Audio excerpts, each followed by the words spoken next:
My name is Sarah Shaw. I had previously completed a master's program at Pitt, so naturally I was kind of looking to come back to Pitt but wanted to explore other options. So I had looked around at some other local schools. A lot of them had online programs, a lot of them had a little bit of a different structure, but Pitt's program really stood out as far as the cohort, the networking opportunities, the internship opportunities, just kind of the support that was given along the way, and then after you were finished with the program, I think really made this program stand out from other programs around the area. Pitt did a really great job of bringing in speakers for us that were already principals or superintendents around the area, which created a networking opportunity for us kind of to get our name out there in a non-threatening way before interviews or anything like that.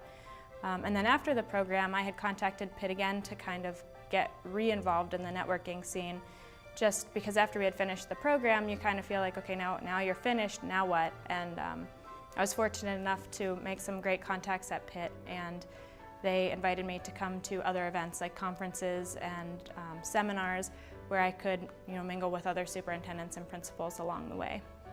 I did my internship in an elementary school setting first and then in a middle school setting. My background was in elementary, so the middle school setting was a bit out of my comfort zone, but I had a really great mentor at both places. Mentors that I have contacted since then, and I had contacted through my interview process, kind of about what do I need to do to prepare for interviews, what do you think of this school district, what could I focus on more, what do I need to get better at, those kind of things. And I talk to them both still frequently. One is still an elementary principal, the other one has gone on to be a superintendent. So it's nice to keep in touch and hear what's going on in their districts, as well as them giving me feedback for what I can do in my district, and a great mentoring relationship. Well, I like the way that we were given these articles to then reflect upon and kind of discuss within our cohort. It wasn't so much like reading a book and learning theory as it was just kind of having discussions about current topics in education.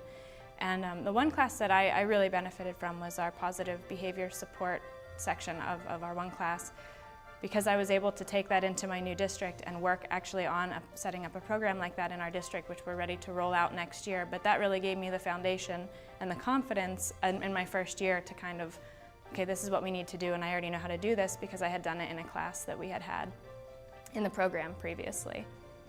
It was interesting at the beginning of the program. We had a course that was pretty, it was challenging. It was very challenging, but it was a kind of course that makes you figure out what kind of leader you're going to be, and put you in some very uncomfortable situations, but situations that help you later on. And I frequently look back to that course and think, oh, this is why we did that. At the time I may not have understood it, but now in my position I can look back and think, this is what was meant by this section of this class, and this is what we were supposed to be learning in that class. Whereas at the time, I didn't really get it, but now that I have that position, I understand what we were going through at that time and how it affects us as leaders.